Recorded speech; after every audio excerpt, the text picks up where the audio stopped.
BJP ସରକାରଙ୍କ ସବୁଠାରୁ ଆକର୍ଷଣୀୟ ଯୋଜନା ସୁଭଦ୍ରା। କାଲି ବଜେଟରେ ଏହି ଯୋଜନା ପାଇଁ ବ୍ୟୟ ବରାଦ ହେବା ପରେ ସମସ୍ତଙ୍କ ଭିତରେ ଉତ୍କଣ୍ଠା ବଢ଼ିଯାଇଛି। କେବେଠାରୁ ଏହି ଯୋଜନା ଆରମ୍ଭ ହେବ ଓ କେତେ ମହିଳାଙ୍କୁ ଟଙ୍କା ମିଳିବ? ଏସବୁ ପ୍ରଶ୍ନର ଉତ୍ତର କନକ ନ୍ୟୁଜରେ ରଖିଛନ୍ତି ଉପମୁଖ୍ୟମନ୍ତ୍ରୀ ପ୍ରଭାତୀ ପରିଡ଼ା। ତାଙ୍କ ସୂଚନା ଅନୁସାରେ ସେପ୍ଟେମ୍ବର 17 ପ୍ରଧାନମନ୍ତ୍ରୀଙ୍କ ଜନ୍ମଦିନରେ ଯୋଜନାର ଶୁଭାରମ୍ଭ ହେବ।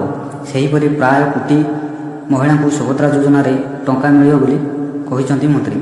ରାଜ୍ୟ ବଜେଟରେ ସୁଭଦ୍ରା ଯୋଜନା ପାଇଁ ବ୍ୟୟ ବରାଦ ପରେ ସମସ୍ତଙ୍କ ଭିତରେ ଉତ୍କଣ୍ଠା ବଢ଼ିଯାଇଛି।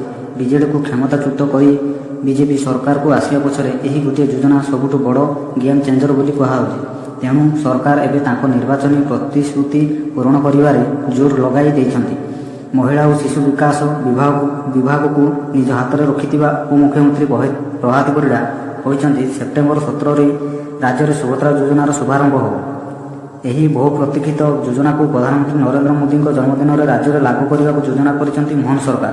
ଯୋଜନା ପାଇଁ 10,000 କୋଟି ଟଙ୍କା ବ୍ୟୟ ବରାଦ କରିଥିବାରୁ କେତେ ମହିଳାଙ୍କୁ ଯୋଜନାର ଲାଭ ମିଳିବ ତାକୁ ନେଇ ସନ୍ଦେହ ବଢ଼ୁଛି। ଆଉ ଉପମୁଖ୍ୟମନ୍ତ୍ରୀ କହିଛନ୍ତି, ପ୍ରାୟ 1 କୋଟି ମହିଳାଙ୍କୁ ସୁଭଦ୍ରା ଯୋଜନାର ଲାଭ ପହଞ୍ଚାଇବା ପାଇଁ ସରକାର ପ୍ରୟାସ କରୁଛନ୍ତି। ଏଥିପାଇଁ ଆବଶ୍ୟକ ପଡ଼ିଲେ ଅଧିକ ବଜେଟର ମଧ୍ୟ ବନ୍ଦୋବସ୍ତ କରାଯିବ।